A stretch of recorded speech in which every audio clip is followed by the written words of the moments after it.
So, hello everybody. Today we are gonna be reading a scary story, as you know. Yeah, it's from Reddit. It's no sleep. So, well, I'm gonna be saying a story called "My Friend Doesn't Allow Anyone Inside her home." Inside her home, I think it writes inside her here. I don't know her home after 9:30 p.m. I recently found out why. So let me start this story now. The happiest couple I've ever met. The couple to give hope to anyone who didn't believe in love, came crashing down from their happy, cloudless blue sky. And it all began with an old, bitter woman. I arrived at Nancy's house 5 p.m. sharp. She's always obsessing with time, questioning why you were a minute late or one early. As if she's a detective and you're in her interrogation room. A young woman with pitch black hair, dark clothing, a nose ring, and a few tattoos to go with it all. Her home decorated not too differently from herself. Pumpkins sitting down on the porch in September, black wind chimes, and a very welcoming rug at a doorstep that weirdly reads, "Leave now." Wait a minute. Whatever. I felt special being the only person she trusted. Still, it took me a few knocks and even a reluctant ring of the doorbell to get her out to answer. "Hey," I began, ending the awkward showdown. She always initiated when the door opened. "Isaac," I said, smiling. "How are you?" Good. Yourself?" She took a moment to trace the floor with her left foot. "Good. Jace and I planned a movie night. Well, as long as the movie was not too long, as she never allows anyone, even me, inside her home after 9:30 p.m. My nostrils, whatever, were introduced to her scent of a fresh bath. To the scent of a fresh bath of cinnamon cookies. Cookies, I like cookies. Whatever. That was something random. And yeah, let's continue. I had hoped that they were for me, for us, but JC brought back a bowl of popcorn and soda for the movie instead, which was fine. I certainly wasn't gonna complain, and then end up losing her trust for the next 2 decades. Oh yeah, but whatever. When the movie ended, we thought Halloween 2 was okay. I gave myself a little tour while Nancy and JC went upstairs to find another movie. I was glad she was willing to watch another one, that she was beginning to open up and let friends back into her life. I guess the boredom for all the loneliness she has been experiencing the past few years finally got to her. My eye caught a picture framed above the fireplace of JC and her ex-boyfriend Tyler. No one knows what happened between them. All we know is that one day they were together, the next one they weren't. After the breakup, Tyler simply disappeared, and no one's seen him since. And the aftermath shows in JC's eyes. Whatever. So far, JC waved the DVD from the top of the stairs, waiting for my response. Sure. Somehow, over and despite the gore of Saw 4, we are slowly drifted into deep sleep. It wasn't really paying much attention to the movie anyway. I wasn't really paying, whatever. Anyway, so that was fine. And it was about time for me to leave soon. I made my way to the kitchen for a glass of water. I noticed the time, 9:15 p.m. I thought I better get going soon, even if JC wasn't gonna wake up in the next 15 minutes. I told myself that I would wake her up before I left. Well, left out of respect for her rules. I noticed a tray of cinnamon cookies. Wait a minute, what? A tray of cinnamon cookies on the counter and figured out she wouldn't notice one missing anyway. I looked down the hallway before turning the sink on to see JC still asleep. I didn't want to make much of it, Raikus washing my hands, but it was not the sound of running water that woke her up. It was my scream. As I washed my hands, I made out the face of a man in the window in front of a sink. I jumped back in shock, with JC already running into the kitchen with questions. What? She demanded to know.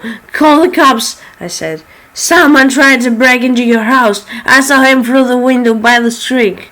This thing. What did it look like? I don't know. Definitely I don't know. Hey, I think he was white. Well, I think that's how you are once you're nervous or something. She burst out of this in sudden laughter. No more movies tonight. Isaac, time to go, she said in a condescending tone. She didn't believe me, or she wasn't taking it seriously. I'm not leaving you here. You're not sitting here alone. I'll be fine. Not happening, I sternly interrupted. JC finally noticed the time. Her expression suddenly turned serious, and she uncrossed her arms. Oh no. Isaac, you have to go. You have to go now. I poked my head to the side. I was looking at the kitchen. I saw the same man through the living room window this time. Holy quack! Holy shoobity boobity! Call the cops! He's right there! JC looked back. She saw him too. A very loud and violent bang against the door rumbled throughout the house. She ran for the front door to make sure it was locked. Except she actually ran for the front door so I wouldn't look through the pee-hole. What? Move! What are you doing? We gotta see this guy's face so we can describe him, I said. Isaac! What? Move! Isaac, please! What? Move! Well, confusing hit me.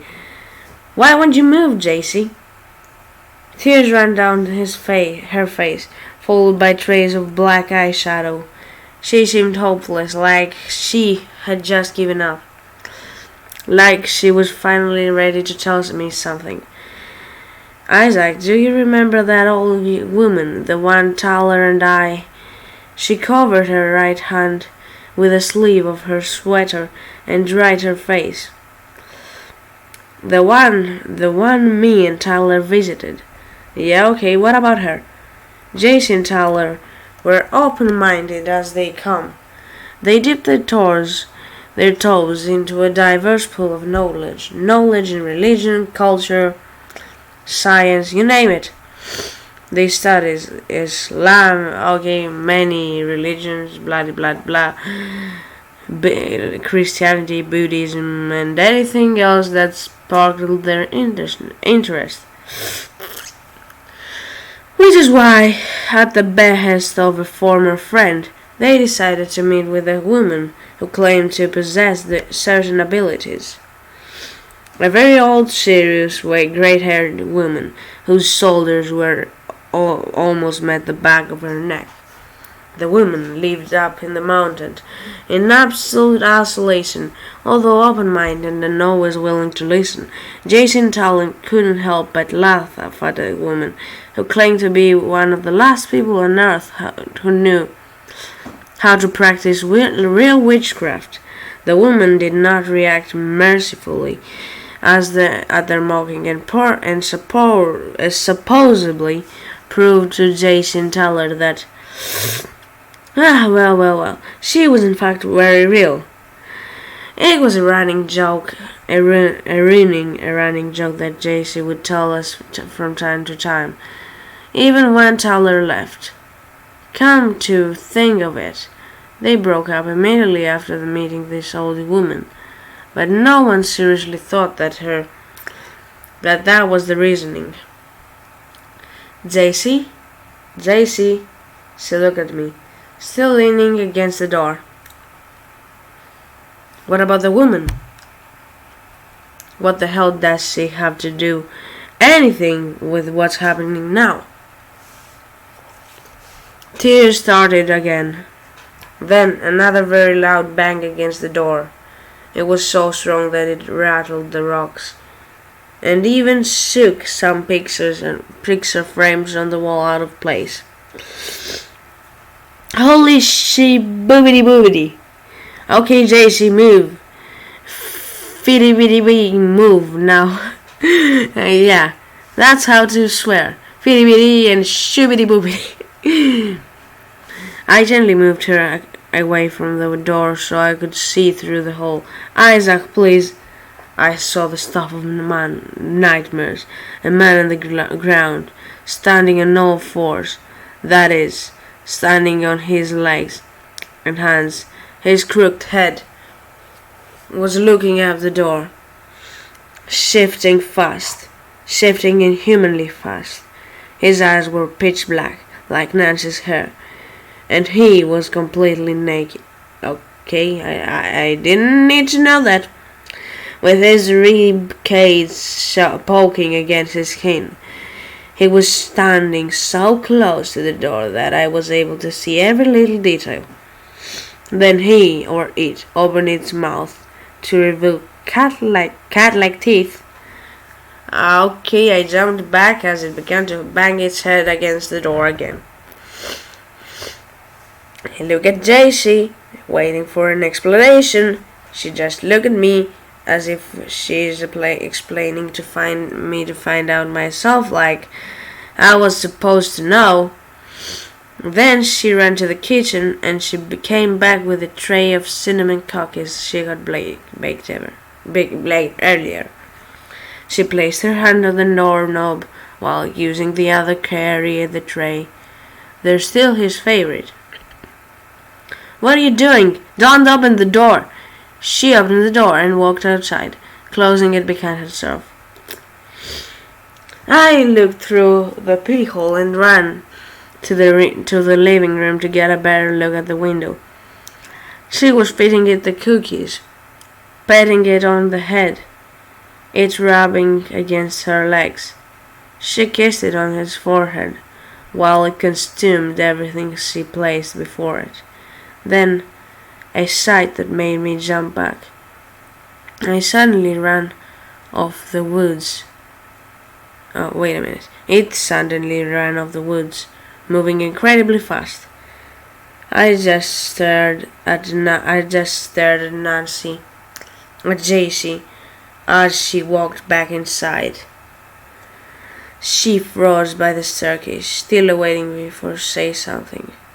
But then I had figured it out, and I let her know I did. Tyler always did like those cookies. Okay, I would do this. Get a weapon and blow this stuff's mind up. Very up. Yeah, boom, boom. Or something, I don't know. So, I'm going to do, let me copy paste this real quick. So that's it for today's video. Hope you enjoyed it. If you did, punch the like button in the face, and I'll see you in another one. Peace out. Oh, wait a minute, I am supposed to close this. So yeah, peace out everybody.